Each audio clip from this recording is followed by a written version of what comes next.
B.F. Skinner placed a rat in a box with a lever. Every time the rat pressed it, food dropped in.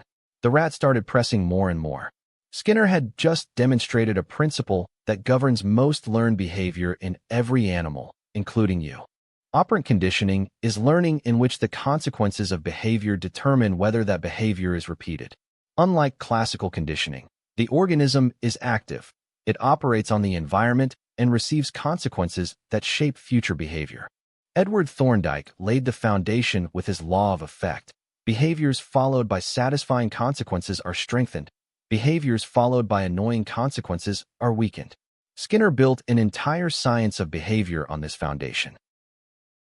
Positive reinforcement adds a desirable stimulus to increase a behavior. Every time the behavior occurs and something good follows, the probability of that behavior increases.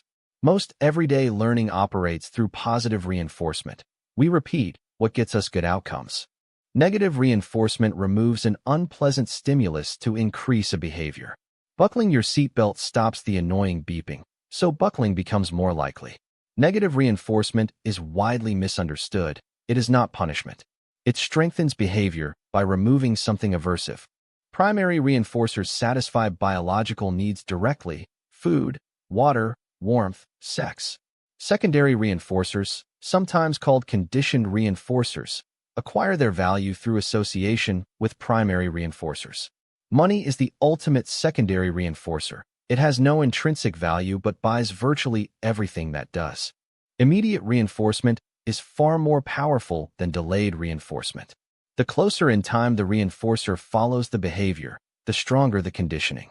This temporal gradient explains why impulsive choices, small immediate rewards over large delayed ones, are so difficult to overcome. Punishment decreases the frequency of a behavior.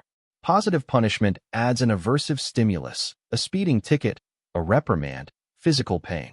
Negative punishment removes a desirable stimulus: losing TV privileges, losing screen time. Both weaken the preceding behavior. Punishment has significant limitations as a behavior modification tool. It suppresses behavior without replacing it, teaches what not to do without teaching what to do, and can create fear and aggression as side effects. The punished behavior often returns when the threat is removed. For punishment to be effective, it must be immediate, consistent, and sufficiently intense. Inconsistent punishment is especially counterproductive. It may actually increase the punished behavior by creating a partial reinforcement schedule around the rare occasions when punishment does not follow. Continuous reinforcement, rewarding every correct response, produces the fastest acquisition of a new behavior. But continuously reinforced behavior extinguishes quickly when reinforcement stops.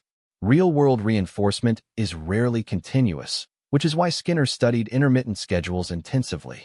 A fixed ratio schedule delivers reinforcement after a set number of responses. Every fifth purchase gets a free coffee. Fixed ratio schedules produce high, steady rates of responding with a brief pause after each reinforcement. The predictability of the reward drives rapid performance. A variable ratio schedule delivers reinforcement after an unpredictable number of responses. Slot machines operate on variable ratio schedules. This produces the highest and most persistent rates of responding and is the most resistant to extinction because you never know when the next win is coming. Fixed interval schedules deliver reinforcement for the first response after a set time interval. Behavior accelerates just before the interval ends, the so-called scallop pattern.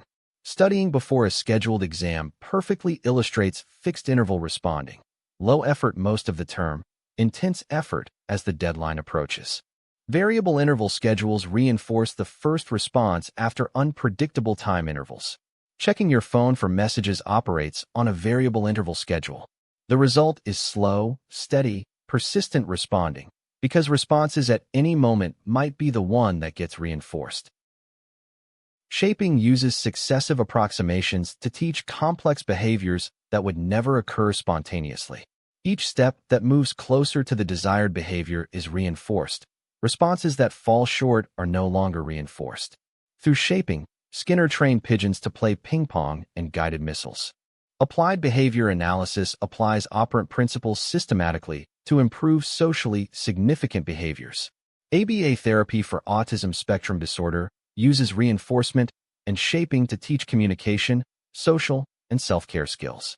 Decades of research support its effectiveness for skill acquisition. Behavior modification programs in schools, prisons, workplaces, and clinics apply operant principles to change targeted behaviors.